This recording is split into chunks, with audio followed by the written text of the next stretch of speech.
What you are about to hear is the complete philosophical system of Abu Nasr al-Farabi, who died in Damascus around 950 CE. He is called the second teacher, with Aristotle as the first. That title is not honorific flattery. It reflects a specific claim that al-Farabi did for Aristotle's philosophy in the Islamic world what Aristotle had done for Plato's, which is to say he took an enormous inheritance, rebuilt it from its foundations, and made it into something genuinely new. Most treatments of al-Farabi compress him into two topics: emanation and the virtuous city. Both are important, but reducing him to those two topics is like reducing Kant to the categorical imperative. Al-Farabi produced a full-spectrum philosophical system that spans the philosophy of logic and language, the classification of all human knowledge, metaphysics, philosophical psychology, political philosophy, and the philosophy of religion. These parts are not isolated.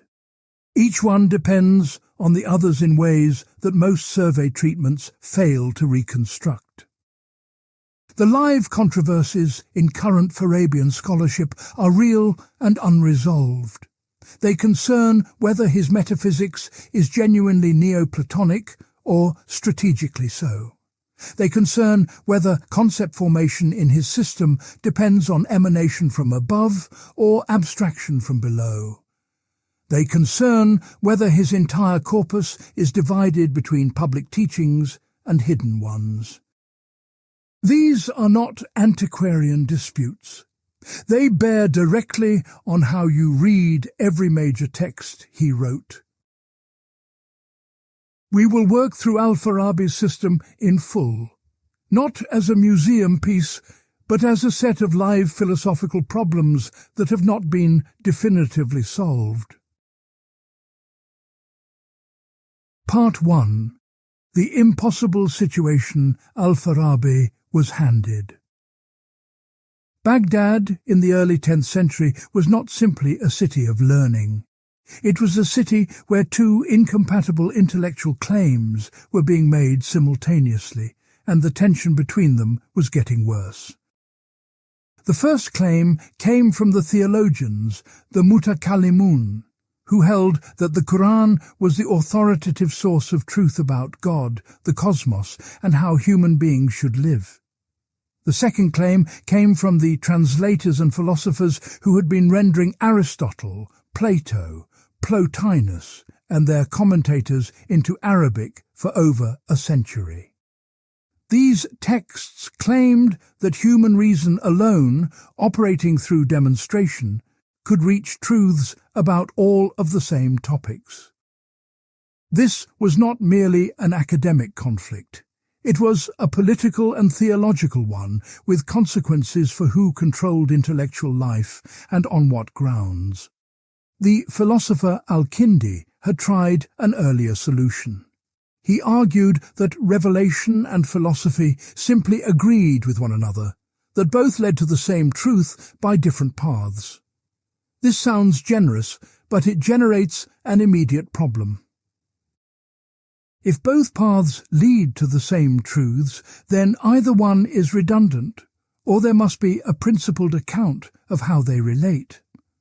Al-Kindi never provided that account. He asserted harmony without demonstrating it. His position also left unanswered the harder question: when they conflict, which one wins? Al-Razi took the opposite direction. He argued that philosophy was the only genuine path to knowledge, and that prophets were simply unnecessary. Reason sufficed. This was a clean position, but politically and intellectually untenable inside an Islamic context. It severed philosophy from the community it was supposed to be serving. Al-Farabi inherited this mess.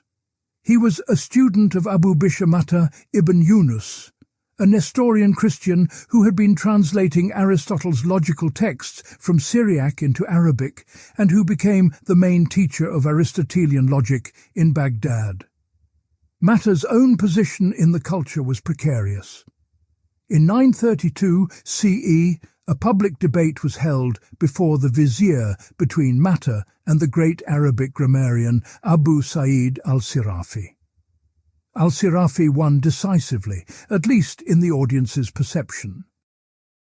The grammarian's argument was precise and damaging. He said, Aristotelian logic is nothing but Greek grammar dressed up as universal science. Its categories, its forms of predication, its very structure are tied to the Greek language and the Greek way of passing the world. An Arabic speaker already has a sophisticated grammar that governs correct reasoning in Arabic. Why import a foreign linguistic framework and pretend it is the grammar of thought as such? This is not a trivial objection.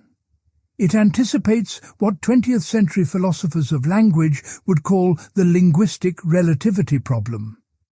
It asks whether any formal system of reasoning can claim cultural universality when its basic vocabulary reflects particular grammatical assumptions. Matter had no adequate answer. He stumbled. Al-Farabi watched this happen.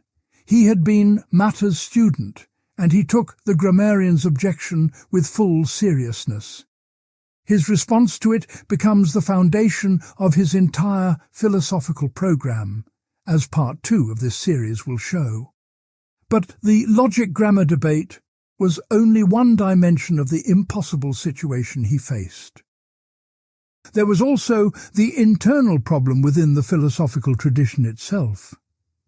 The texts that had been translated into Arabic were inconsistent with one another. Plotinus's Enneads had been translated in a heavily edited form and attributed to Aristotle, under the title The Theology of Aristotle. This meant that Aristotelian texts and Neoplatonic texts were being read as a single unified body of thought by readers who had no way of knowing they came from incompatible traditions.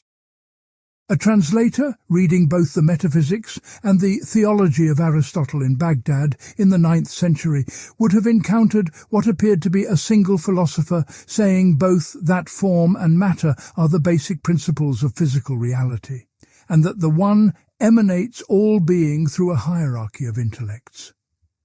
These claims come from entirely different metaphysical frameworks. Nobody in the Arabic-speaking world of al-Farabi's time had fully recognized this. Al-Farabi had to work with the text he had. He could not go back to Greek originals he did not possess in full. He could not simply declare the theology of Aristotle a forgery, because he did not know it was one. His entire system is built under these constraints, and the tensions that result from them are not always resolved cleanly. The impossible situation, then, has 3 layers. First, how can philosophy justify itself as a universal rational discipline rather than a culturally specific Greek practice in the face of the grammarian's challenge? Second, how does philosophy relate to revelation in a way that is more than mere assertion of harmony? Third, how do you build a coherent system out of sources that are already internally inconsistent? Al-Farabi's answers to all 3 questions are original. They are also not obviously compatible with one another, a tension that current scholarship is still working through. The first step in his response is to make a precise claim about logic, that it is the universal grammar of thought, not the grammar of any particular language. How he builds that argument, and whether it succeeds, is where we begin in Part 2. Part 2. Logic against Grammar. The Fight for Philosophy's Autonomy. Begin with the grammarian's challenge at full strength. Al-Farabi's claim was not merely that Arabic grammar is sophisticated. His claim was structural. Grammar, for him, investigates how a particular language carves up meaning and determines what counts as a well-formed thought within that linguistic community. Logic, he argued, does the same thing. Both disciplines regulate the move from signs to meanings, from utterances to valid claims. The difference is that grammar does this honestly, admitting it is anchored to a particular language, while logic pretends to be culturally neutral when it is simply Greek grammar wearing a universal mask. This position has genuine philosophical force. If you examine Aristotle's categories, the basic ontological furniture of his logic, you find distinctions that are not obviously language neutral. The distinction between substance and accident, for instance, tracks certain features of Greek predication. Whether Arabic, which structures its sentences differently, carves conceptual space the same way, is a real question. Al-Farabi's response is to draw a distinction that neither Mata nor al-Farabi had made explicitly. He distinguishes between what logic studies and what grammar studies along the dimension of their object. Grammar investigates linguistic expressions as linguistic expressions. It is interested in the sounds and marks of a particular language, in their morphology, syntax and semantics as they function within that specific tongue. Two grammars of two different languages will share no essential content. Arabic grammar and Greek grammar are different sciences, each about its own subject matter. Logic, by contrast, investigates mental acts and the intelligibles those acts are directed toward. When you form a concept of a triangle, the mental act of concept formation is not in Arabic or in Greek. It is a cognitive operation performed by a human intellect on an intelligible content. The syllogism does not say, if the major premise is true in Greek, then the conclusion follows. It says, if two propositions stand in a certain inferential relation, the conclusion is necessitated regardless of which language the propositions happen to be expressed in. Here is the concrete case that makes this precise. A mathematician in Baghdad and a mathematician in Alexandria prove the same theorem. One writes in Arabic, one in Greek.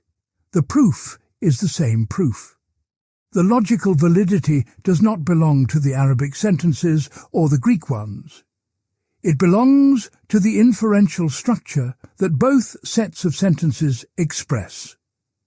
That structure is what logic investigates. Al-Farabi's technical formulation is this: logic is the science of the second intelligibles, not the first. First intelligibles are the concepts we form directly from experience, like the concept of a human being or a tree.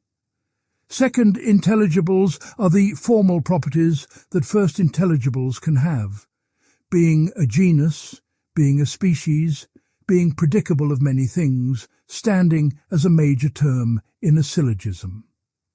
These formal properties are not tied to any language. They are properties of concepts as concepts, regardless of which sounds or marks express those concepts. This is a philosophically sophisticated move. It secures logic's universality without denying that different languages express logical structures differently. Al-Farabi's position in the Book of Letters and in his logical commentaries is that language and logic are genuinely distinct sciences that nonetheless interact. Logic governs the validity of thought regardless of language. Grammar governs the correct expression of thought in a particular language. Neither replaces the other. The interaction point is important and underexplored in standard treatments. Al-Farabi recognizes that when you translate logical content from one language into another, there is a risk of distortion. A term that maps neatly onto a Greek concept may have no exact Arabic equivalent. He takes this seriously. His book of letters is partly an investigation into how philosophical vocabulary should be built in Arabic, working from the ground up of Arabic roots. This is not merely linguistic housekeeping. It is the recognition that philosophy in Arabic cannot simply be a translation of philosophy in Greek. It requires rebuilding the conceptual apparatus in a new linguistic medium. Now, does the argument succeed? The grammarian could press back in two directions. First, even if logical structures are language-neutral in principle, the categories Aristotle uses to describe those structures are not. The notions of substance, predication, subject and predicate are loaded with assumptions from Greek grammar. Translating those assumptions into Arabic may simply carry Greek grammatical structure into Arabic philosophical discourse while disguising it as neutral formal logic. Second, al-Farabi's distinction between first and second intelligibles assumes that human cognition everywhere forms the same first intelligibles from experience. But this is not obvious. Different languages may carve conceptual space differently enough that the first intelligibles themselves differ across cultures, which would undermine the universality claim at a deeper level. Al-Farabi does not fully address the second objection. The first he handles better by insisting that second intelligibles are formal properties whose content is exhausted by their inferential roles, not by any substantive vocabulary. Whether this is convincing is still contested. What is not contested is the historical consequence. Al-Farabi's solution to the logic-grammar debate became the foundation for all subsequent Islamic philosophy. Avicenna builds his logic on Al-Farabi's framework. The distinction between first and second intelligibles shapes the entire medieval Arabic discussion of universals. By securing logic's universality, al-Farabi secured philosophy's claim to be a discipline that is not merely one cultural tradition among others, but a genuine science of the structure of thought itself. That claim has a price, however. If logic is universal and reaches truths that no language can distort, then it becomes the standard against which all other forms of discourse must be measured, including religious discourse. The question of how revelation, which is delivered in language, relates to logical demonstration becomes unavoidable.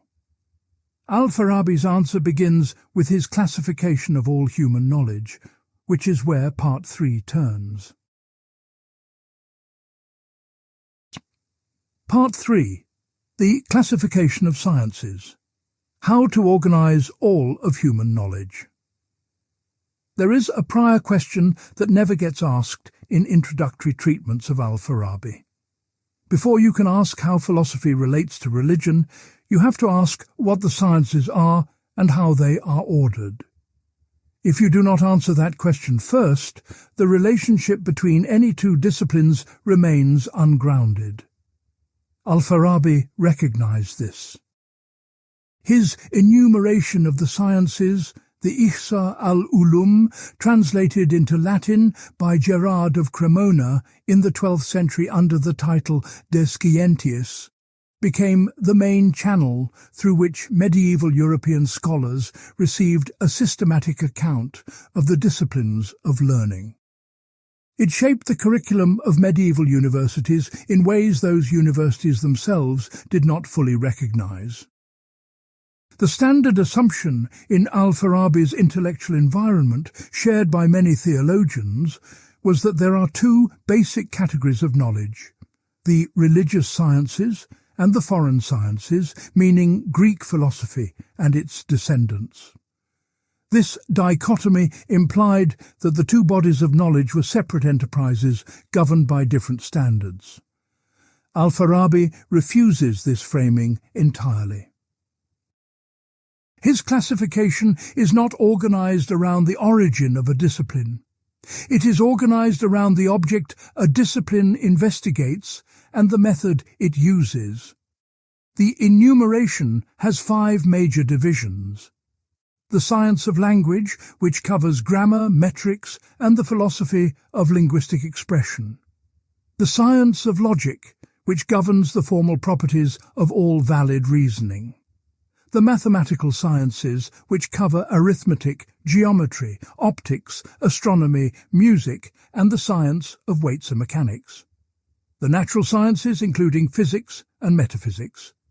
And finally, civil science, which encompasses political philosophy, jurisprudence, and scholastic theology. Several things about this classification require close attention. First, logic appears before the mathematical sciences and before natural philosophy. This is not alphabetical convenience. It reflects a philosophical commitment. Logic is the instrument of all the other sciences. It does not investigate any particular domain of reality. It governs the method by which every domain is investigated.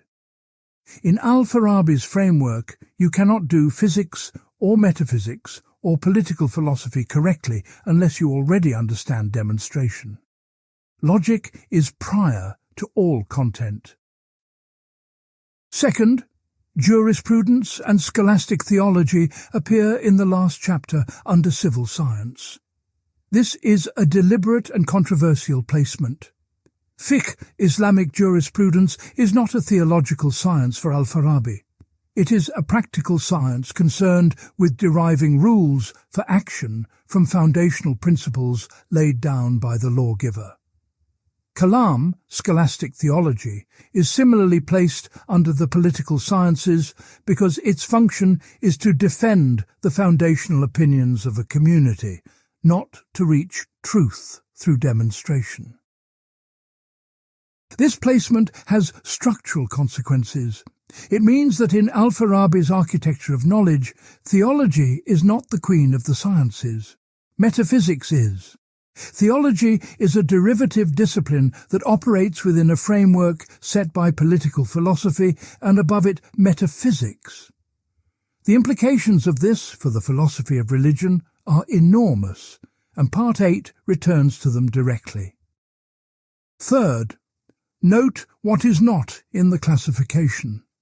There is no separate chapter for religious sciences as a category opposed to philosophical sciences. The classification cuts across that dichotomy entirely. Language, logic, mathematics, physics, metaphysics, and political science are sciences regardless of whether their insights come from revelation or from philosophical inquiry. The question is always whether the discipline meets the standards of its method, not where it originates. Here is where the political dimension of the classification becomes visible. A scholar trained in Kalam, scholastic theology, hears this classification and immediately recognizes that his discipline has been demoted. Kalam proceeds by dialectical reasoning. It takes foundational beliefs as given and defends them against objections. Al-Farabi's framework explicitly distinguishes between demonstrative discourse, which produces genuine knowledge, and dialectical discourse, which produces defended belief but not demonstration. Kalam operates at the second level, not the first. This was not a diplomatic position to take in Baghdad in the 10th century, but al-Farabi is not being merely provocative. He has a principled argument. Demonstration produces necessary conclusions from necessary premises through valid inference. Dialectical theology produces conclusions that are only as strong as the initial beliefs it defends. If those initial beliefs are themselves merely asserted rather than demonstrated, no amount of clever dialectic can make the conclusion certain. The deepest issue the classification raises is this. Al-Farabi places metaphysics above all the other theoretical sciences, and civil science last in the ordering of disciplines, but first in terms of practical importance. The connection between knowing the ultimate principles of being and knowing how to govern a community is not obvious. Why should the person who understands the first cause of all existence be the same person who rules the city? Al-Farabi's answer to that question requires his entire cosmology, which begins with emanation. That is where Part 4 moves. Part 4. Harmonizing Plato and Aristotle. The argument behind the slogan. Before turning to emanation, there is a preliminary problem that Al-Farabi had to solve because it conditioned everything else. The philosophical texts available in 10th century Baghdad presented two systems that appeared to conflict. Plato's cosmology runs through the Timaeus. The world is made by a craftsman god who imposes form on formless matter. Aristotle's cosmology is driven by an unmoved mover who causes motion through being the object of cosmic desire. Their politics differ. Plato gives philosophy direct power over the state through the philosopher king, while Aristotle's politics begins from the empirical variety of constitutions without reducing politics to a single ideal. Their epistemologies conflict. Plato holds that knowledge is of eternal forms, apprehended by the intellect, while Aristotle insists that universals are abstracted from sensory particulars. Al-Farabi wrote a text called The Harmonization of the Two Sages, Plato and Aristotle. The standard reading treats this as a reconciliation project, an attempt to paper over genuine disagreements.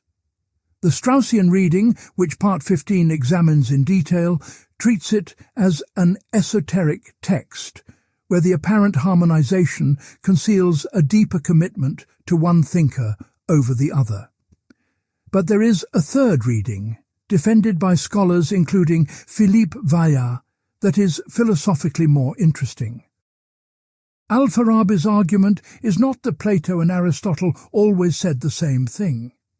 His argument is that they were investigating the same reality from different methodological angles, and that a complete philosophy requires both angles. The key move is Al-Farabi's distinction between two modes of philosophical presentation. Plato, he argues, deliberately wrote in a way that concealed his most important claims from those who were not ready for them. He used myths, dialogues, images, and indirect speech. Aristotle wrote demonstratively and directly. This is not a difference in content, but in method of exposition. The same conclusions can be expressed symbolically, as Plato does, or demonstratively, as Aristotle does. Where they appear to conflict, the task is to identify which Platonic image corresponds to which Aristotelian demonstration. On the question of forms, for instance, Plato's separately existing forms and Aristotle's immanent universals look like contradictory positions. Al-Farabi argues that Plato's forms, properly understood, are not entities floating in a separate heaven, but the intelligible content that the active intellect makes available to human minds. In this reading, Platonic forms and Aristotelian universals are accounts of the same cognitive content, one expressed mythologically and one analytically. Whether this reading of Plato is historically accurate is a different question. The important philosophical point is what Al-Farabi is doing with the harmonization. He is building a single framework that can accommodate Plato's insights about the intelligible realm, the role of imagination and symbolic discourse, and the political function of philosophy, while also accommodating Aristotle's rigorous logic, his hylomorphism, and his insistence on demonstration. The system that emerges is not reducible to either source. There is a genuine interpretive dispute about the authenticity of the harmonization text itself. Marwan Rashed argued in 2008 that the text, as we have it, is not fully authentic. Charles Genequand has pushed back against this reading, defending the text's authenticity in a 2012 paper.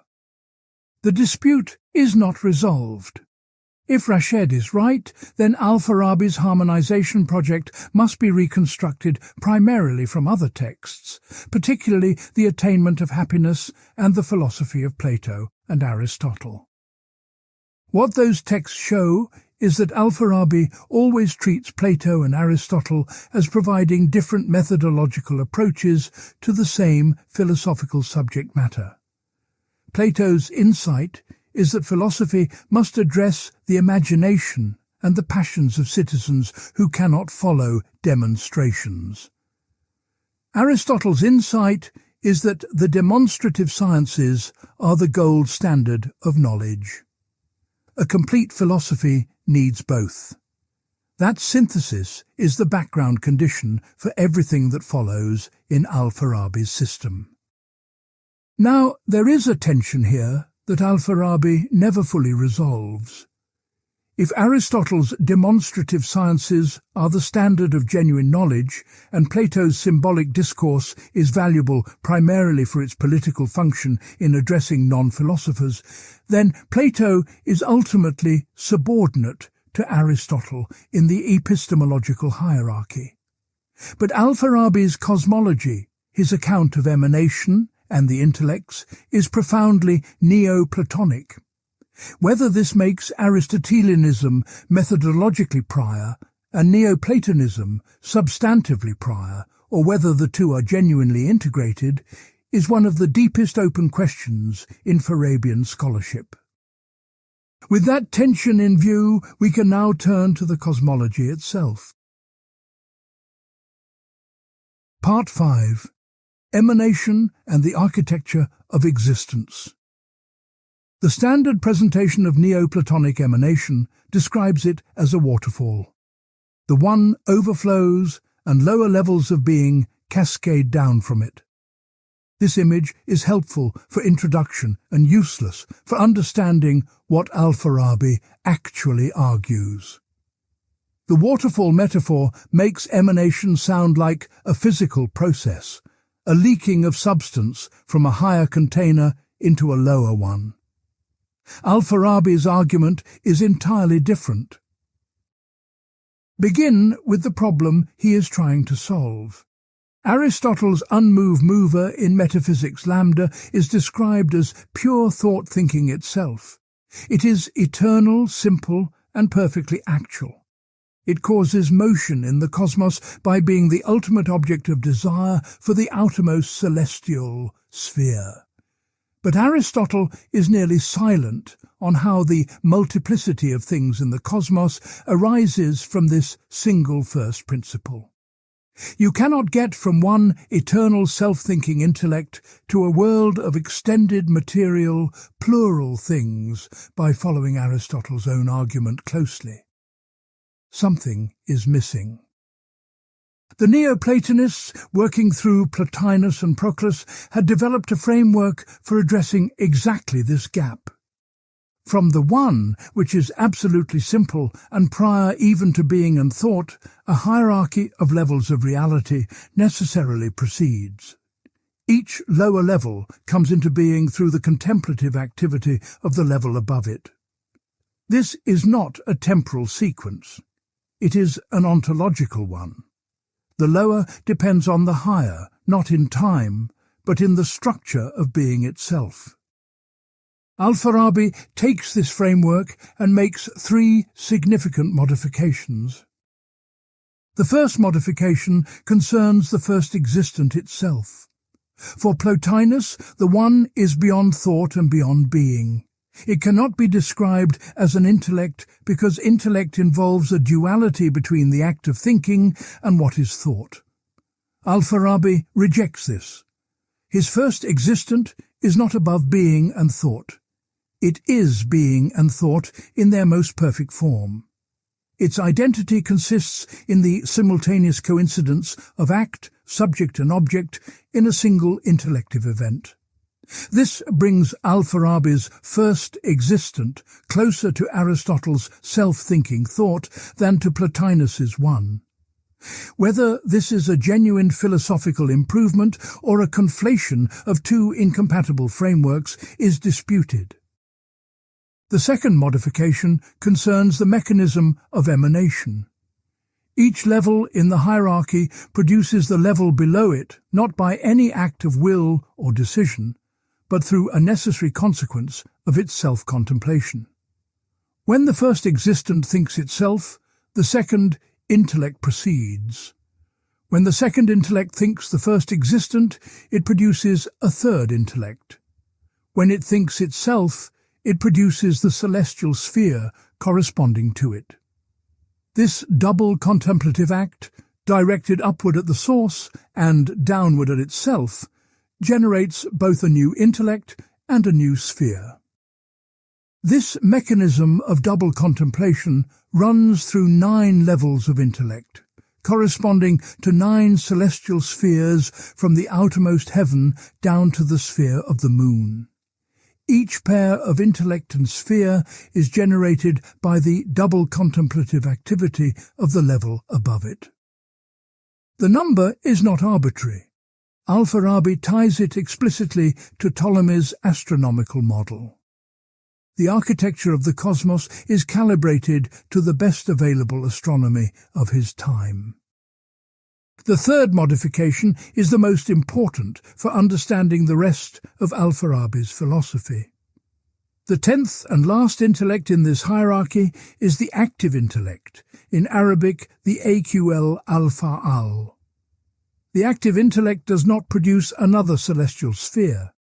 Instead, it faces the sublunary world directly.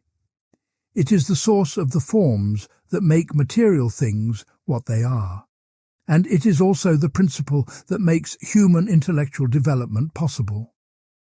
These two functions, cosmological and epistemological, are performed by a single entity.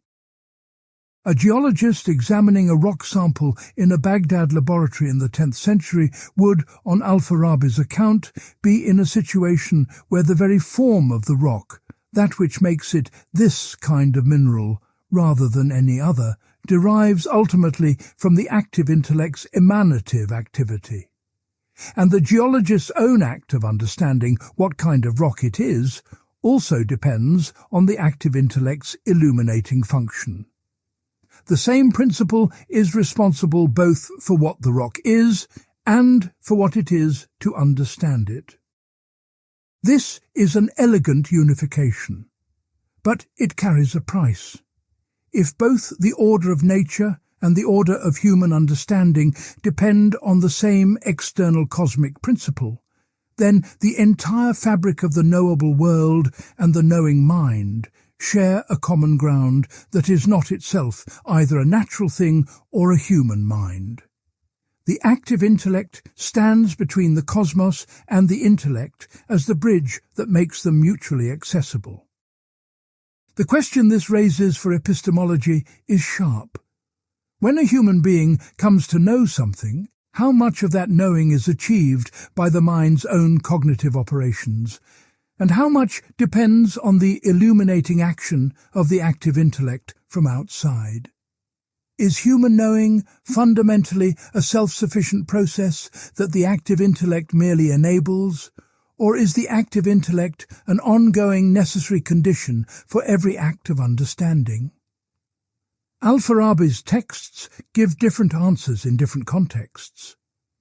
Richard Taylor's 2006 and 2010 studies argue that there is genuine cognitive abstraction in al-Farabi's epistemology, even if it involves the active intellect.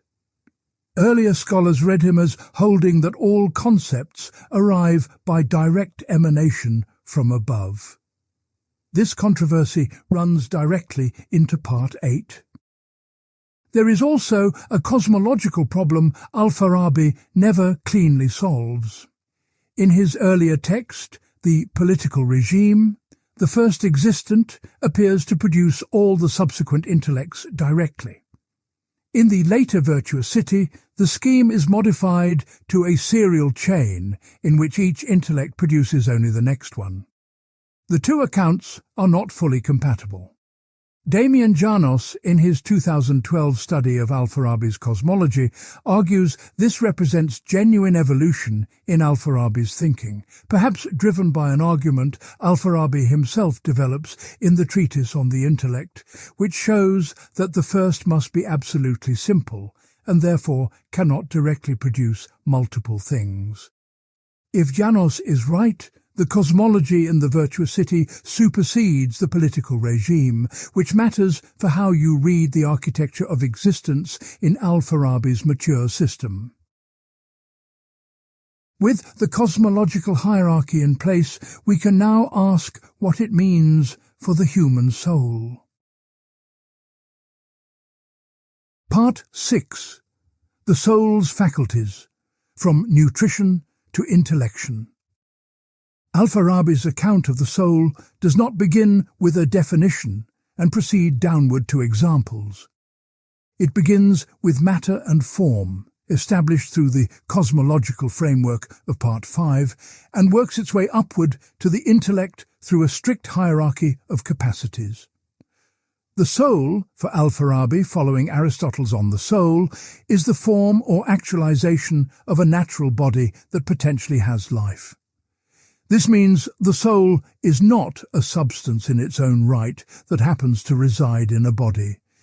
It is the organizing principle of a living body, the form that makes a body a living body of a specific kind.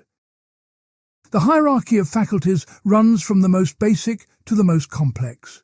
Nutrition is shared by plants, animals, and human beings. Sensation is shared by animals and human beings. Imagination is a higher faculty found primarily in animals and humans. Appetition connects sensation and imagination to motivated action. And reason, the intellective faculty, is specific to human beings. Now, here is where al-Farabi diverges from a simple Aristotelian catalogue and builds something of his own. His account of how these faculties are organized within the body is systematic in a way Aristotle's is not. He assigns a ruling organ to each faculty and traces a hierarchy of command among organs that mirrors, deliberately and explicitly, the political hierarchy of the Virtuous City. The heart rules the entire body.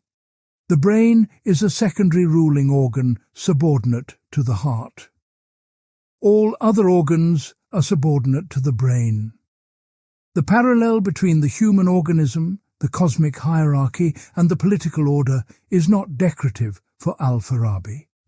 It is structural. The same principle of hierarchical governance runs through nature, cosmos, soul, and city. The imaginative faculty receives sustained attention because it plays a role in al-Farabi's system that goes well beyond what Aristotle assigns to it. In Aristotle, imagination primarily retains and combines sensory impressions in the absence of the original stimulus. For al-Farabi, the imaginative faculty has this capacity, but also has an additional one. It can receive intelligible content from the active intellect and represent it in symbolic and sensory form.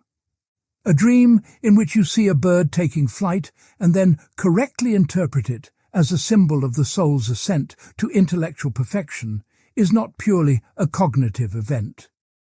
It is the imaginative faculty operating at its highest register, translating intelligible content into imagery. This becomes crucial for the account of prophecy, which Part 10 addresses in depth. But the epistemological structure that makes prophecy possible is already visible here. The imagination operates as a mediating faculty between the sensory and the intellectual. A person with an exceptionally perfected imagination, can receive intellectual content from the active intellect and transmit it to others in symbolic form, which is precisely what a prophet does. There is a significant tension in al-Farabi's hylomorphism, and it touches directly on the question of personal immortality. If the soul is the form of a living body, and form does not subsist independently of matter, then the soul should perish when the body does. This is the straightforward Aristotelian conclusion. But al-Farabi also says, in the virtuous city and the political regime, that the rational faculty can achieve such a degree of perfection that it no longer requires the body. It can become what he calls the acquired intellect, a state in which the intellect has actualized enough intelligibles that it resembles in its essence the separate cosmic intellects, and separate intellects are immaterial and imperishable. The tension is real. A soul that is the form of a body cannot survive the body's dissolution on Aristotelian hylomorphic grounds. But a human intellect that has achieved the level of the acquired intellect resembles an immaterial separate intellect. Al-Farabi seems to hold both positions simultaneously without reconciling them. His lost commentary on the Nicomachean Ethics, which is known to us only through reports by 3 Andalusian philosophers, appears to have denied both the soul's immortality and the possibility of conjunction with the active intellect, calling belief in them tall tales. In the virtuous city and the political regime, he affirms both. This contradiction is one of the central problems in Farabian scholarship and is taken up again in Part 10 and Part 16. The rational faculty itself, the intellect, has a developmental structure that requires detailed treatment on its own. Part 7. The active intellect and the ceiling of human knowledge. The treatise on the intellect, the Risala fi al-Aql, is the most technically demanding of al-Farabi's surviving works. It organizes a distinction between multiple senses of the word intellect, a distinction that runs through nearly all of subsequent Islamic and medieval Christian philosophy. Understanding its structure is not optional background. It determines what human cognition is capable of and what its limits are. Al-Farabi distinguishes 4 senses of intellect in the treatise, with a 5th structure implied by his broader system. The potential intellect, AQL bil-Quwa, is the intellect before it has actualized any intelligibles. It is a pure capacity, the disposition a human mind has to receive intelligible forms. At birth, or at the beginning of cognitive development, the human intellect is only potential. It can understand, but it has not yet understood anything. The intellect in actuality, AQL bil-Fi'l, is the potential intellect that has actualized some intelligibles. Once you have grasped what a triangle is, your intellect is actual with respect to triangularity. The form of triangularity has been received, and you can now think with it. This is ongoing cognitive development. Every intelligible you grasp moves your intellect from potential to actual with respect to that content. The acquired intellect, AQL al-Mustafad, is the highest stage of human intellectual development. It is the state in which the human intellect has actualized so many intelligibles that it has become, in its essence, most similar to the active intellect. At this stage, the distinction between the act of thinking and the intelligible content being thought begins to collapse, just as it is collapsed in the cosmic intellects. The acquired intellect thinks itself thinking rather than thinking an external object. The active intellect, AQL al-Fa'al, is the 10th and final separate intellect in the cosmological hierarchy. It is not a stage of human cognitive development. It is a cosmic entity, entirely separate from and external to the human soul.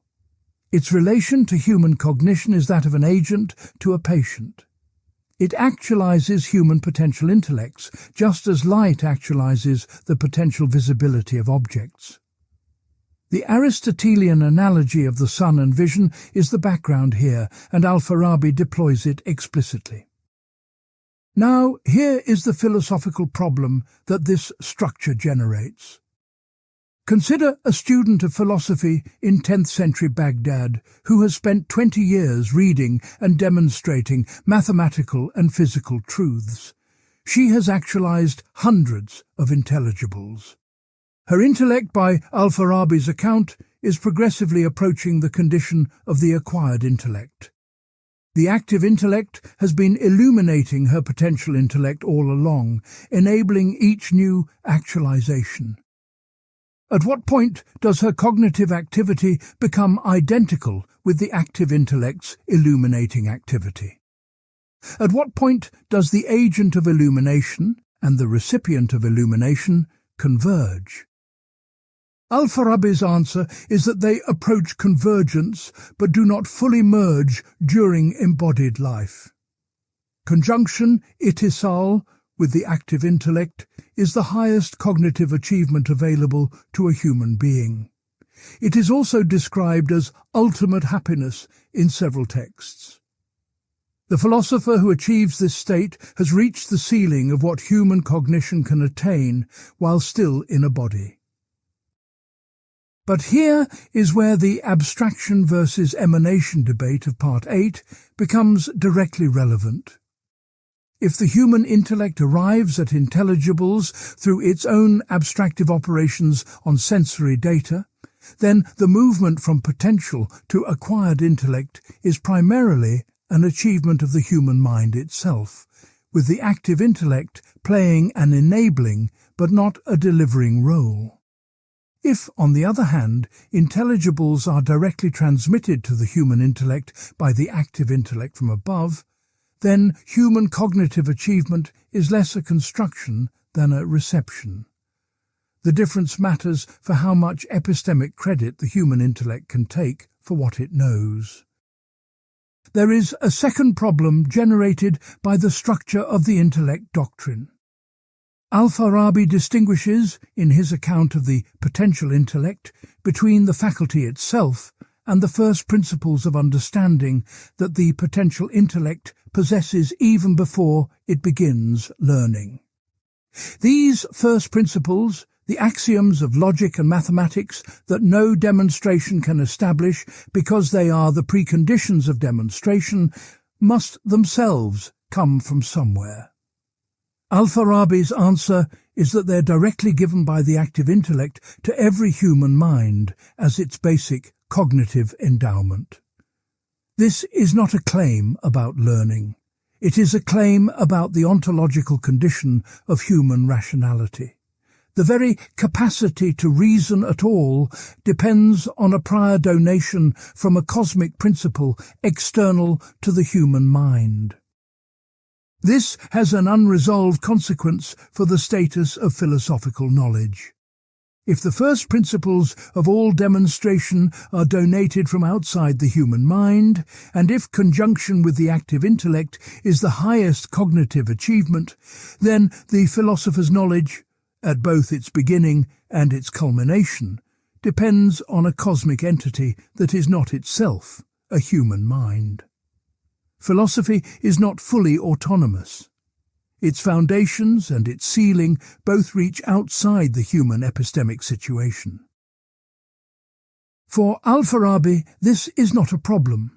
It is the truth of the human cognitive situation, honestly stated. But it creates an immediate parallel with the structure of revelation. If the prophet's knowledge also comes from the active intellect, by a different route, then philosophy and prophecy both depend on the same external source. The prophet and the philosopher are cognitive siblings, not strangers. That argument is what drives the entire theory of prophecy in Part 10. But before that, the unresolved debate about how the intellect gets its content must be addressed directly. Part 8. Abstraction or Emanation, the unresolved problem of concept formation. Here is the problem stated precisely. When a human being forms a concept, say the concept of whiteness after seeing white objects, what exactly is happening cognitively? The common-sense view, and Aristotle's official view in the posterior analytics, is that the mind abstracts the universal from the particular instances. You see white chalk, white paper, and white marble, and you extract or abstract what is common to all of them, arriving at the concept of whiteness as a universal. The universal is in the mind, derived from particular sensory encounters. This abstractionist picture is elegant, but it has a problem that medieval philosophers found pressing and that remains a genuine difficulty. The particular physical things you encounter in sensation are material, extended, temporal, and variable. The universal you arrive at is immaterial, not extended, not in time, and necessary. How does the mind produce something immaterial, timeless, and necessary from encounters with material, temporal, and contingent particulars? You cannot get a necessary truth out of contingent observations simply by summing them up. There is a qualitative gap between the input and the output. The Neoplatonic alternative is to say that universals do not come from below at all. They come from above, donated to the human intellect by the active intellect, which is itself a storehouse of all intelligible forms. On this picture, what sensation provides is not the source of universals, but the trigger. Seeing white objects does not produce the universal whiteness by abstraction. It activates the intellect in a way that prompts the active intellect to illuminate the concept of whiteness into the human mind from outside. Sensation is the occasion, not the source, of universal knowledge. The texts of al-Farabi contain passages that support both views. In multiple places, he uses the language of abstraction. The intellect strips away the material conditions from sensory data and arrives at intelligible form. But in other passages, particularly in the Virtuous City and the Political Regime, the active intellect appears to be the direct cause of intelligible forms in human minds, not merely an enabling condition. Richard Taylor, in studies published in 2006 and 2010, argues for the abstraction reading. His position is that al-Farabi holds genuine abstraction. The human intellect extracts intelligible content from sensory data through its own cognitive operation, and the active intellect's role is to actualize the human potential intellect so that it can abstract, not to deliver the universals as finished products. On this reading, al-Farabi is fundamentally Aristotelian in his epistemology, even though the cosmological apparatus he uses is Neoplatonic. The earlier consensus view, represented by scholars including Fazlur Rahman, holds that al-Farabi's active intellect functions primarily as the giver of forms, delivering intelligibles to the human intellect from outside, with abstraction playing only a preparatory role. On this reading, al-Farabi is fundamentally Neoplatonic, even in his epistemology, and the Aristotelian vocabulary of abstraction is secondary. The stakes are not merely interpretive. They bear on what kind of cognitive achievement philosophical knowledge is. If Taylor is right, philosophy is primarily a human achievement, driven by the mind's own operations on the data of experience. If the emanation view is right, philosophy is primarily a receptive achievement, driven by the mind's capacity to receive intelligible content from a source above it. The difference between these pictures of philosophical cognition is significant for the relationship between philosophy and prophecy. On Taylor's abstractionist reading, the prophet and the philosopher have genuinely different cognitive operations. The philosopher abstracts universals through sustained rational effort. The prophet receives symbolic representations of intelligibles through an exceptionally developed imagination. These are different processes with different outputs. On the emanationist reading, the difference between philosopher and prophet becomes one of degree and mode rather than kind. Both receive intelligible content from the active intellect. The philosopher receives it in its pure intelligible form through the intellect. The prophet receives it in symbolic imagistic form through the imagination. The content is the same, the channel differs. Here is the complication that neither reading fully handles. Al-Farabi says in The Virtuous City that the active intellect provides the first principles of all science directly, as the basic endowment of every human mind.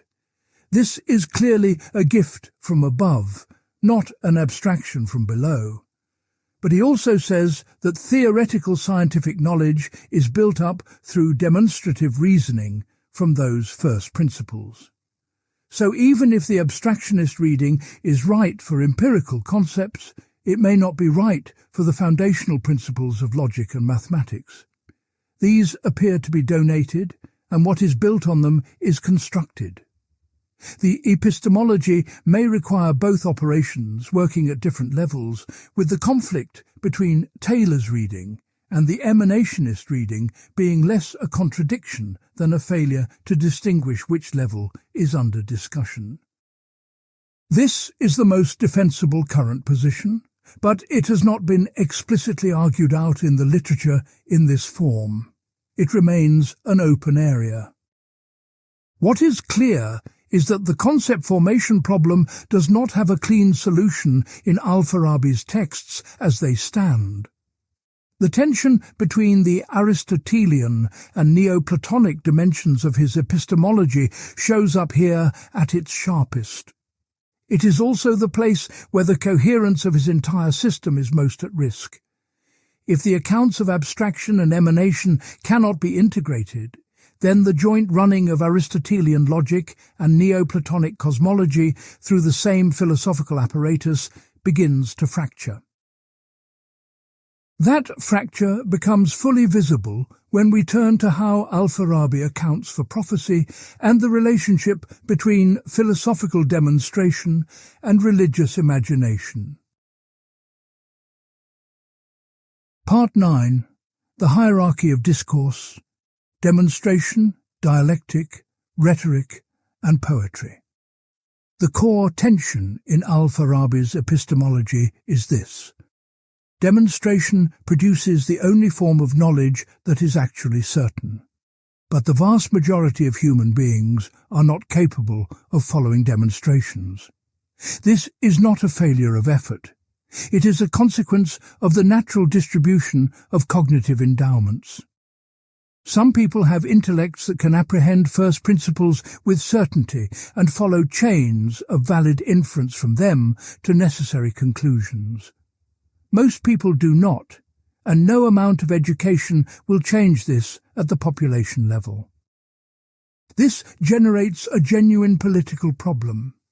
If knowledge of the cosmos, the first cause, the active intellect, and the structure of human perfection is required for everyone to orient their lives toward true happiness, and if demonstration is the only vehicle of genuine knowledge, then either most people are incapable of achieving the conditions of happiness, or there must be another vehicle for communicating the same content to those who cannot follow demonstrations.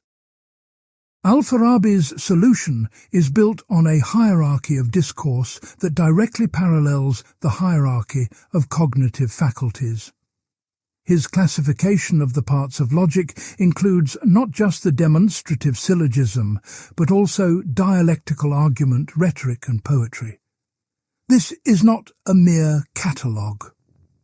Each form of discourse corresponds to a different epistemic register, and each is directed at a different audience. Demonstrative discourse, governed by the posterior analytics, produces certain knowledge from certain premises through valid inference. Only those whose intellects can apprehend first principles with certainty and follow the inference correctly can benefit from it. This is the philosopher's instrument. Dialectical discourse, governed by the topics, produces defended belief from generally accepted premises. It cannot yield certainty because its premises are not themselves demonstrated. This is the instrument of the mutakallimun, the scholastic theologians, who defend the community's foundational beliefs against objections. Kalam operates at this level, and this is precisely why al-Farabi places it below philosophy in the classification of sciences. Rhetorical discourse produces persuasion by appealing to what the audience already accepts and by engaging their emotional orientations. It is not aimed at truth directly. It is aimed at moving an audience toward the correct behaviors and beliefs through whatever means will actually work on them. A public sermon, a political speech, a Friday prayer that moves its congregation to act rightly without explaining why the action is right. All of these are rhetorical instruments in al-Farabi's sense. Poetical discourse produces imitation. It presents the world in images, narratives, and sensory representations that engage the imagination directly. It is the weakest epistemic instrument, because it produces not even persuasion, but simply affect and identification. The person who reads a narrative of paradise and hell and is moved to live correctly has not understood anything demonstratively, has not even been dialectically persuaded. They have been imaginatively gripped. The crucial structural point is this. For al-Farabi, all four forms of discourse can carry the same content. The claim that the first cause is perfect, eternal, and self-thinking can be demonstrated philosophically, defended dialectically, persuaded rhetorically, or rendered poetically through imagery of divine light and celestial throne. The content is not different. The cognitive access routes are. Here is where the contemporary relevance is direct and unnoticed by most people who have the debate. Every argument about whether a religious text should be read literally or allegorically is, at its structural foundation, a debate about which level of al-Farabi's hierarchy the text operates at. Is the creation narrative in Genesis or the Quran a poetic imitation of cosmological truth, a rhetorical representation of it, or a literal account that competes with demonstrative cosmology? Al-Farabi's framework does not answer that question, but it is the framework within which the question becomes coherent. There is a strong objection to this hierarchy that must be stated without softening. Al-Farabi's scheme assumes that the content communicated at lower epistemic levels is identical to the content communicated at the demonstrative level, only expressed differently. But this assumption is substantive and contestable. A poetic image does not merely represent a demonstrable truth in sensory form. It may structure the imagination of the community in ways that no demonstration can, creating meanings and loyalties and emotional orientations that are not simply inferior versions of philosophical knowledge, but something different in kind. If that is true, then al-Farabi's subordination of religion and poetry to demonstration misses something essential about what these forms of discourse actually do. This is not a resolved objection. The hierarchy of discourse is the conceptual bridge between the theory of knowledge developed in parts 2 through 8 and the political philosophy that begins in part 10. Part 10. Prophecy as Cognitive Phenomenon, the Imagination. Thesis. The standard theological account of prophecy in al-Farabi's context runs like this. God sends a message to a chosen human being through an angel or through direct divine communication. The content of the message is supernatural in origin, inaccessible to unaided reason, and authoritative precisely because it comes from God rather than from human cognition. This account makes prophecy a fundamentally miraculous category. The prophet has privileged access to divine truth that no philosopher can obtain through reason alone. Al-Farabi refuses this account entirely. His theory of prophecy is a cognitive theory, built entirely from the psychology and cosmology established in parts 5 through 7. There is no miraculous element in his account, and no appeal to supernatural intervention. Prophecy is a natural phenomenon, explicable within the same framework that explains all other forms of human cognition. The argument proceeds as follows. The active intellect is the source of two distinct kinds of emanative flow toward the human soul. The first kind actuates the potential intellect and enables the acquisition of intelligibles through the cognitive process described in parts 7 and 8. The second kind flows directly toward the imaginative faculty, bypassing the intellective route. In ordinary human beings, the imaginative faculty is too underdeveloped to receive the second flow in any significant form. It shows up at most as occasional true dreams, the common form of revelatory experience available to nearly everyone. In individuals with exceptionally developed imaginative faculties, the flow from the active intellect to the imagination is not occasional but sustained and rich. Such a person receives intelligible content from the active intellect in a translated, imagistic form. The active intellect's emanation does not deliver abstract propositions to the imagination. It delivers the imitations of those propositions.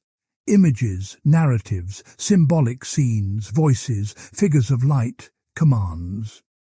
The prophet in al-Farabi's framework is a person whose imagination performs this translation at the highest possible level of fidelity and richness. What the prophet knows is therefore not different in content from what the philosopher knows. Both receive their ultimate cognitive endowment from the same source, the active intellect. The philosopher receives it in pure intelligible form, through the intellect. The prophet receives it in imagistic symbolic form, through the imagination. The content is the same cosmological and metaphysical truth. The format differs. This has an immediate political consequence. The philosopher cannot communicate demonstrative truth to a non-philosophical audience because demonstrative communication requires a demonstratively capable recipient. The prophet can communicate the same content to everyone because imagistic representation engages the imagination and the passions of all human beings, regardless of their intellectual level. The prophet is therefore the ideal political figure for a community that includes both philosophers and non-philosophers. He knows the truth and can communicate it to everyone in a form they can receive. The ideal ruler of the virtuous city is described in the virtuous city as possessing both a perfected intellect, such that he achieves conjunction with the active intellect through the cognitive route, and a perfected imagination, such that he can receive and retransmit intelligible content in symbolic form. This combination makes him simultaneously the best philosopher and the best prophet. The first ruler of a virtuous community is therefore both philosopher-king in Plato's sense and prophet-legislator in the Islamic sense. There is a critically important complication that most treatments smooth over. Al-Farabi explicitly distinguishes the first ruler, who combines philosophical and prophetic perfection, from subsequent rulers, who must be philosophers but need not be prophets. Subsequent rulers can adjust, extend, and apply the law originally given by the founder, but they do not receive new prophetic legislation. This raises an acute question. In a system where Muhammad is historically taken as the last prophet, what is the philosophical status of subsequent political authority? Al-Farabi does not answer this directly. Whether he is writing about Islamic prophecy specifically or about a general theoretical structure into which Islam fits as a case has been debated extensively with no consensus. The deeper problem is what Al-Farabi's naturalization of prophecy does to religious authority. If prophetic revelation is a cognitive phenomenon produced by a highly developed imagination operating under the influence of the active intellect, then it is in principle possible to evaluate a prophetic claim by examining the quality of the prophet's imagination and intellectual formation. A philosopher who understood the system would be in a position to assess whether a purported prophet genuinely had the capacities required for authentic prophetic cognition. This puts the philosopher above the prophet as a judge of prophetic credentials, even while the prophet is above the philosopher as a political communicator. The logical structure of al-Farabi's theory gives philosophy a supervisory role over religion that is unprecedented in the Islamic tradition. Whether al-Farabi intended this consequence, or whether it is an unintended implication his system generates, is not something the texts resolve cleanly. Part 11. The Virtuous City, Political Philosophy as Applied Epistemology. Al-Farabi's Virtuous City is not primarily a theory of justice or rights. It is a theory about what institutional and political conditions are required for human beings to actually achieve intellectual perfection and the happiness that consists in it. Politics for al-Farabi is downstream of metaphysics and psychology. The reason you need a city at all is that no individual human being can achieve cognitive perfection in isolation. The division of labour, mutual provision of material needs, education of the young, and transmission of knowledge across generations all require a community. The city is the necessary condition for individual human perfection. This already marks a significant departure from Plato's Republic, with which the virtuous city is constantly compared. For Plato, justice in the city mirrors justice in the soul, and the philosopher-king rules partly because the city cannot function well without philosophical governance. For al-Farabi, the city is instrumentally necessary for individual intellectual development, but the ultimate achievement is cognitive, not civic. The city serves the individual's path to intellectual perfection, not the other way around. The virtuous city mirrors the cosmic hierarchy in its structure. The first cause rules the cosmos by being the ultimate principle from which all being proceeds and toward which all intellective activity is directed. The first ruler of the virtuous city rules by being the source of knowledge and law from which all the city's activities derive their orientation. Just as the cosmos has a hierarchical order of increasingly derivative and complex levels of existence, the city has a hierarchical order of citizens organized by their cognitive endowments and the roles these endowments fit them for. The first ruler of the virtuous city must satisfy 12 conditions that al-Farabi lists in the virtuous city. He must have a healthy and receptive constitution, a good memory, sharp understanding, a love of learning and of truth, no attraction to corporeal pleasures, a love of honesty and a hatred of deception, a magnanimous spirit, strong courage, and enough wealth to be beyond corruption.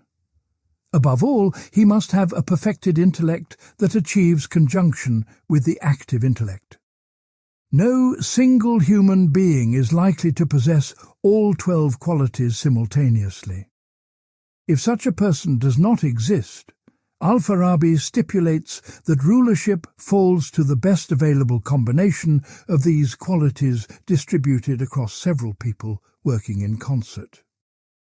The political structure of the virtuous city is explicitly hierarchical, with each level of citizens having cognitive endowments and practical roles that correspond to their natural capacities. This is not aristocracy in a conventional sense. The hierarchy is not defined by birth, wealth, or military power, but by the degree to which each person's faculties have been developed toward intellectual perfection. The philosopher ruler at the top commands not because he is the strongest, but because he knows the most, and because what he knows is genuine knowledge rather than opinion or imagery. Al-Farabi's attainment of happiness connects the political and the cognitive directly through the concept of practical wisdom. The philosopher who has achieved genuine theoretical knowledge of the cosmos and the first cause is also the person best equipped to make correct practical decisions. This connection is not argued in detail, but asserted. The person who knows the true structure of reality will know what human beings need to do in order to align themselves with it. Whether this inference holds, whether theoretical wisdom about the cosmos actually translates into practical wisdom about governance, is a question al-Farabi does not answer adequately. It is one of the structural weaknesses in his system that Part 16 returns to. The city is not the only scale at which virtuous political organization applies. Al-Farabi also describes the virtuous nation and theorizes a virtuous world in which all human societies collaborate toward universal happiness. The extension from city to world simply scales up the same principles. What is remarkable is that he does not discuss how different religious communities, each with their own prophet-given laws and imaginative representations of the same truth, would coordinate within this global vision. That question is left entirely open. With the virtuous city established as the normative ideal, the deficient forms of political life reveal what goes wrong. And why? Part 12. The Deficient Cities, a Taxonomy of Political Failure. The most philosophically interesting part of al-Farabi's political theory is not his account of the ideal, but his account of failure. A taxonomy of deficient cities is not just a list of bad governments. It is a diagnostic instrument for identifying the specific cognitive and motivational defects that produce each kind of political failure. Every deficient city fails for a different reason, and identifying the reason requires understanding what the virtuous city requires. Al-Farabi's primary classification in the political regime distinguishes three major types of deficient political community: the ignorant city, the immoral city, and the erring city. Each type represents a different relationship between knowledge and action. The ignorant city is the most fundamental form of deficiency. Its citizens simply do not know what true happiness is. They pursue substitute goods, bodily health and preservation, wealth, pleasure, honor, domination. Each of these substitute goods generates a recognizable city type. The city of necessity, which organizes itself around bare material survival. The city of wealth, which organizes itself around the accumulation of goods.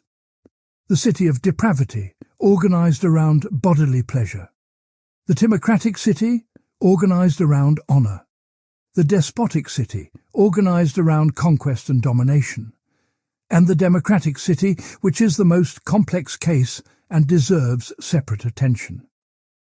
The distinction between the ignorant city and the immoral city is philosophically precise and easy to miss. The immoral city is not composed of people who do not know what true happiness is. Its citizens do know. They have received the correct teaching about the first cause, the cosmic hierarchy, and the path to intellectual perfection. But they choose not to pursue it. They are drawn instead, through passion and will, toward the substitute goods that the ignorant cities pursue. Immorality for al-Farabi is not ignorance, as Plato had argued. It is knowledge combined with akrasia, weakness of will. The erring city adds a third distinct case. Its citizens have received a set of representations about the cosmos and the path to happiness that are false, not merely incomplete. The erring city has been given the wrong map. In its most severe form, al-Farabi describes it as a community founded by a ruler who falsely believed himself to be a prophet, having experienced what he mistook for revelation without having genuinely received it from the active intellect. This is a direct philosophical category for religious fraud or self-deception at the level of the founding prophet. The democratic city occupies a uniquely ambiguous position in al-Farabi's taxonomy. It falls under the ignorant cities because its citizens do not know or pursue true happiness as such. But al-Farabi makes a remark that no standard treatment handles adequately. Of all the ignorant cities, the democratic city is the most easily transformable into a virtuous one. His reason is that the democratic city's tolerance of diversity means it necessarily contains, over time, a wide variety of people with different natures and characters.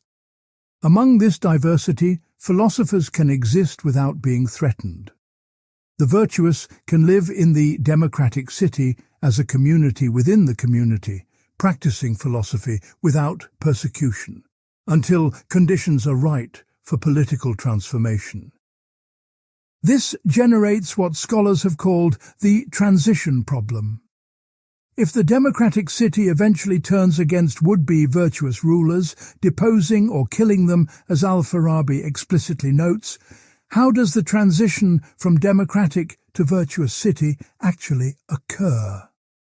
Al-Farabi does not give a direct answer. The implied possibilities are patient cultivation of a philosophical community within the democratic city over multiple generations, or the emergence of a rare individual who combines prophetic and philosophical capacities and can communicate virtuous aims in terms the democratic population will accept. Neither route is argued in detail. What the taxonomy of deficient cities shows is that political failure always traces back to either a cognitive failure, not knowing the truth, or a volitional failure, knowing the truth but not pursuing it, or an epistemological failure at the founding, having been given false representations of truth by a corrupt or self-deceived first ruler. Politics is therefore downstream of epistemology in al-Farabi's system at every level. The virtuous city requires correct knowledge, and every deficient city is deficient precisely because correct knowledge is absent, suppressed, or corrupted. This places a very heavy burden on the figure who is supposed to be the source of correct knowledge in the virtuous city. Part 13. Religion as Symbolic Philosophy, the Subordination. Thesis. The straightforward reading of al-Farabi on religion is this: religion is philosophy for people who cannot do philosophy. Religious belief and practice are images and symbols that represent the same truths that philosophy states demonstratively, addressed to audiences who cannot follow demonstrations. Religion is not false on this reading. It is correct content in a non-demonstrative format. But the structural implications of this thesis are much more radical than this benign summary suggests, and they need to be worked through carefully. Al-Farabi's technical term for religion is mila, which is better translated as the belief-based law or constitutional framework of a religious community than simply as religion. The mila encompasses both the doctrinal component, the beliefs that members of the community are required to hold, and the legal component, the rules of conduct they are required to follow. The mila is given by the first ruler at the founding of the community, who is the prophet-philosopher described in Part 10. In The Attainment of Happiness and the Book of Religion, al-Farabi argues that the mila stands in an explicitly subordinate relationship to philosophy. Philosophy investigates the structure of reality demonstratively, arriving at necessary truths about the cosmos, the first cause, the intellects, and the conditions of human happiness. The mila takes the same content and represents it symbolically for the community. The symbols are chosen by the founding prophet-philosopher according to what will most effectively move the particular community toward the correct behaviors and beliefs. Different communities may have different symbolic representations of the same truths, just as different languages have different words for the same things. This is the subordination thesis in its full form. Religion is to philosophy as symbolic representation is to demonstrative knowledge. The philosopher understands the truth directly. The religious believer has access to a representation of that truth, which is accurate in content but lower in epistemic register. The mila is not self-grounding. Its authority derives entirely from the truths that philosophy demonstrates independently. The implications are drastic.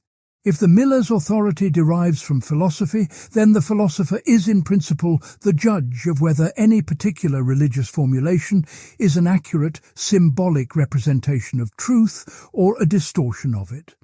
And if the founding ruler who gave a particular mila was genuinely a prophet-philosopher, he must have had demonstrative knowledge of the same truths that philosophy investigates. The prophet's legislative authority is therefore grounded in philosophical knowledge, not in supernatural commission. This does not mean al-Farabi openly denies the divine origin of revelation. What it means is that the framework he constructs makes divine origin and philosophical knowledge coincide. The active intellect, which is the source of the prophet's imaginative revelation, is also the source of the philosopher's intelligibles. God, the first cause, is at the top of the same emanative chain that ultimately grounds both philosophical knowledge and prophetic imagination. So revelation and philosophy both flow from the same ultimate source, only through different channels. The subordination of religion to philosophy is therefore not a subordination of the divine to the human, but a claim about which cognitive route to the shared source produces more reliable and precise access.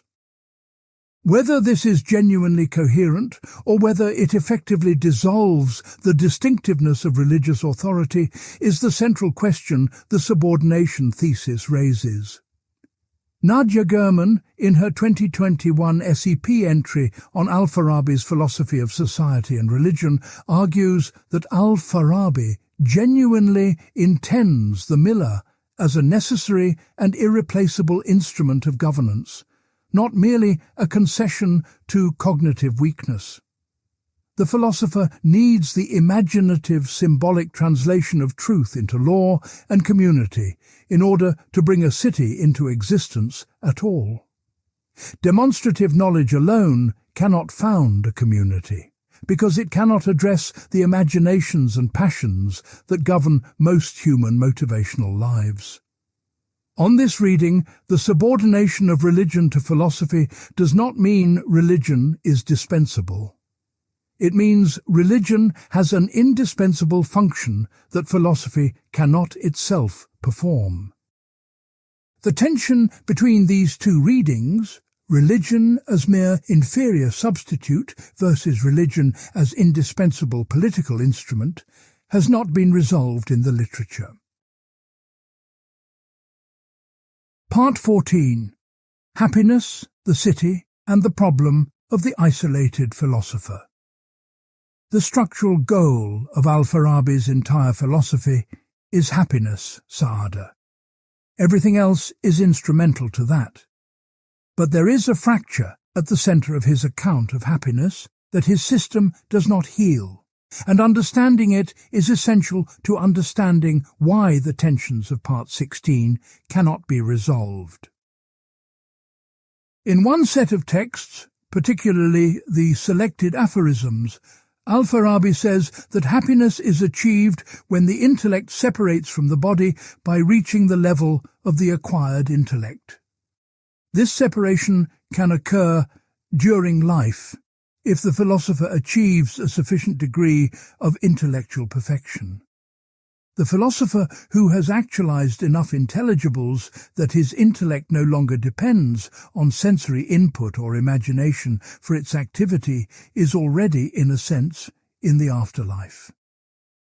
In another set of texts, particularly the Book of Religion, al-Farabi insists that happiness comes only in the afterlife, after bodily death, when the soul is fully released from its material conditions. The afterlife happiness he describes is purely intellectual.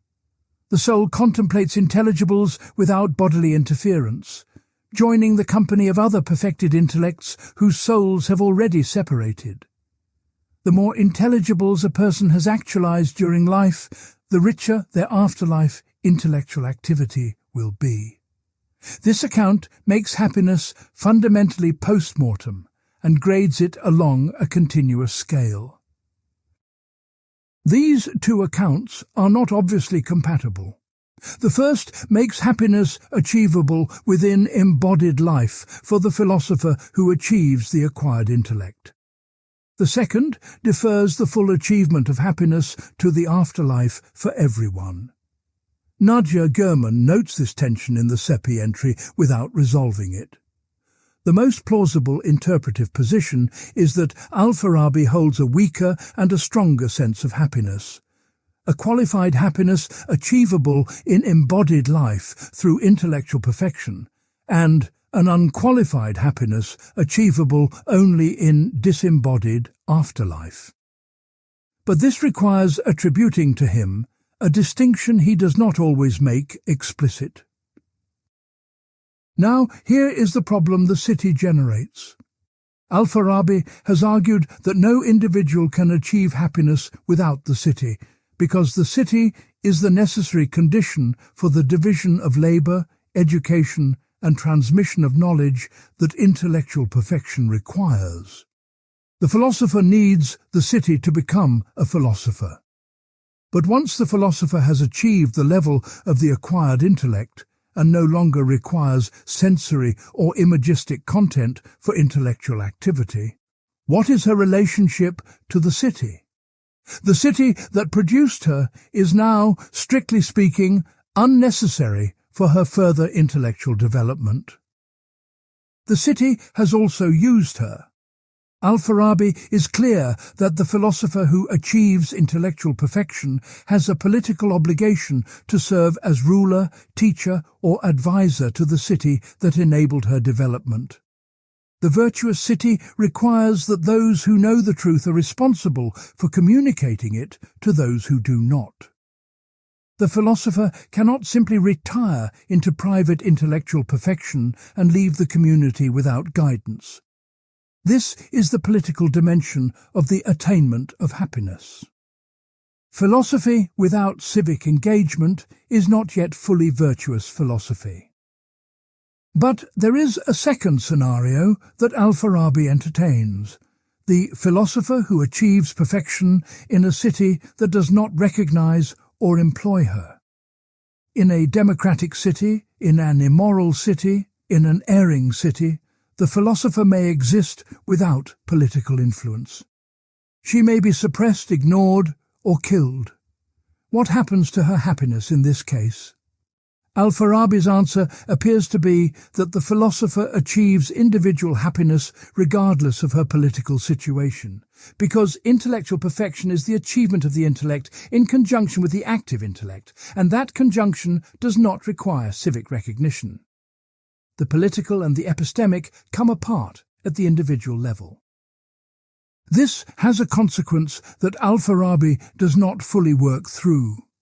If individual happiness is achievable in a deficient city through philosophical perfection, then the argument that the virtuous city is necessary for happiness is weakened.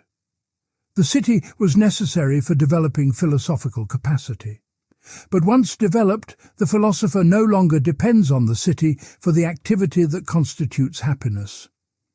The instrumental argument for the city leaves the philosopher with a civic duty, grounded not in her own need, but in the needs of those who have not yet achieved what she has.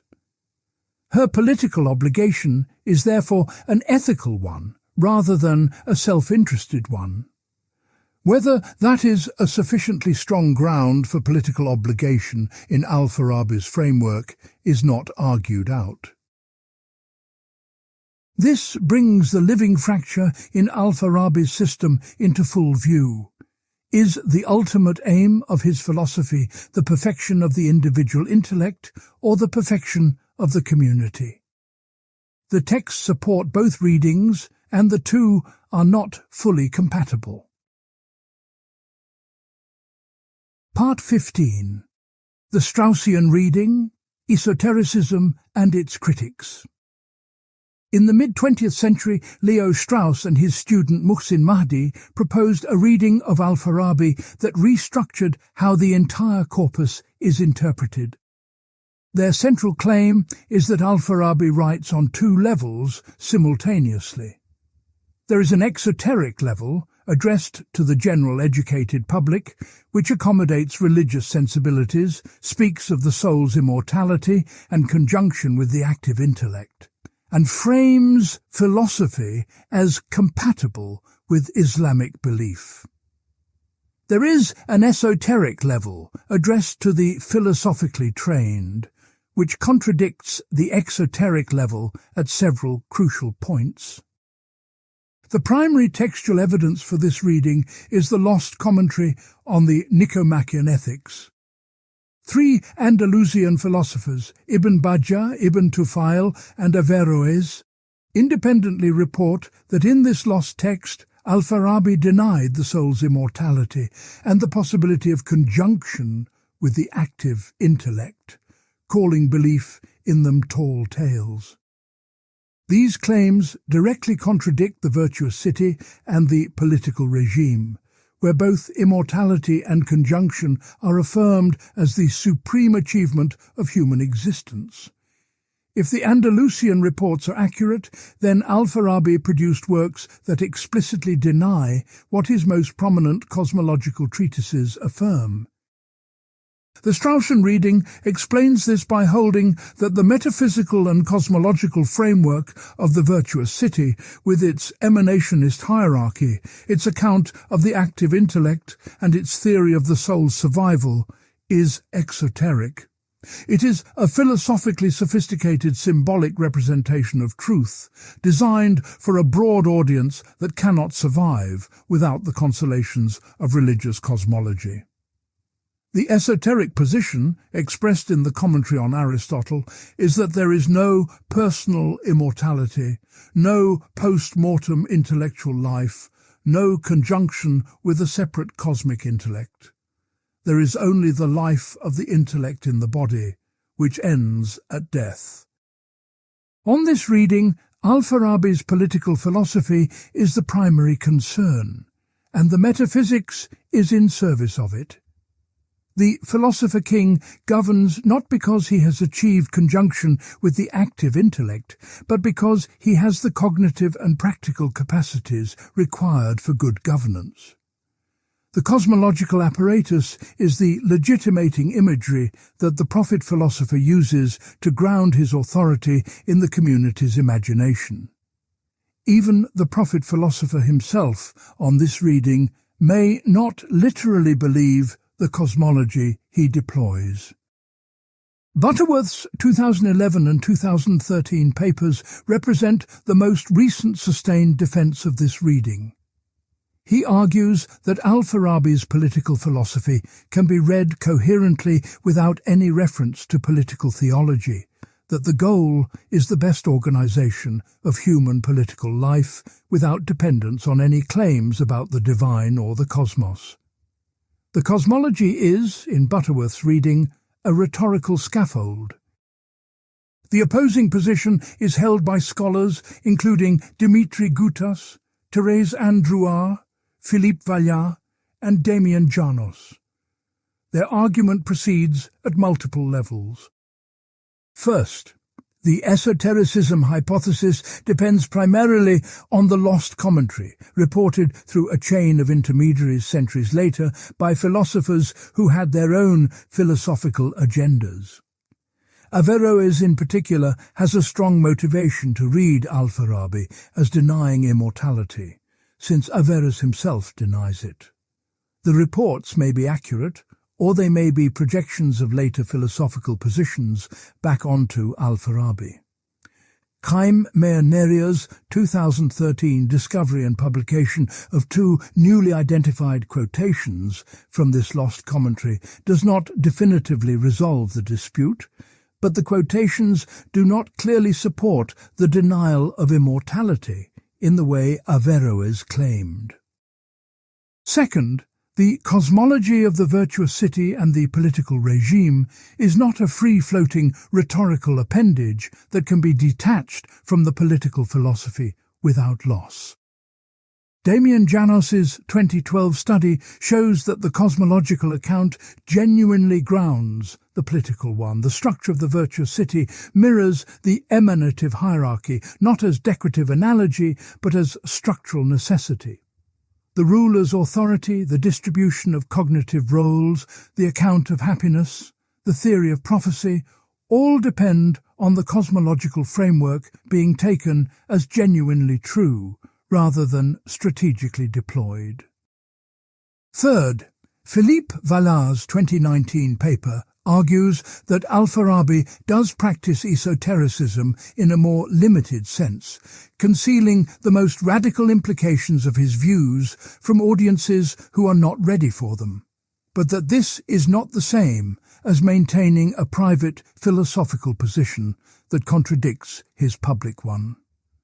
The distinction is between withholding parts of the truth and positively asserting falsehoods. The Straussian reading requires the second and stronger form of duplicity, for which the evidence is insufficient. The debate is genuinely unresolved.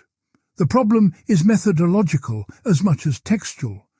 The esotericism hypothesis is extremely difficult to falsify because any text that contradicts the Straussian reading can always be reinterpreted as exoteric output.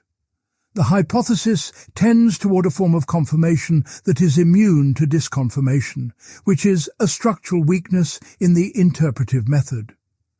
A scholar who holds it can never be shown to be wrong by producing a text, only by showing that the hypothesis is not needed to explain the data, which Gutas and Janos argue is precisely the case.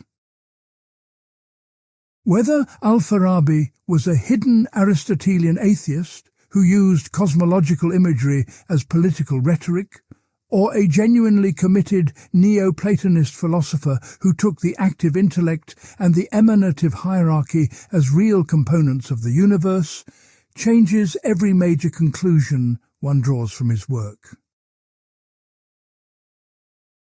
Part 16.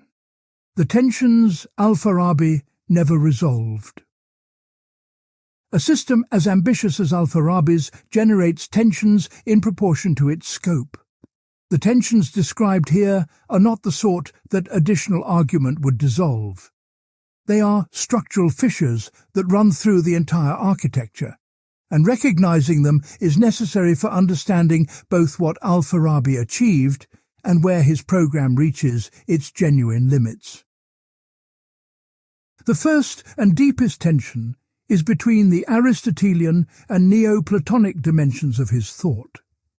Al-Farabi uses Aristotelian logic and methodology as the standard of genuine knowledge. He uses a Neoplatonic emanationist cosmology as the account of the structure of being.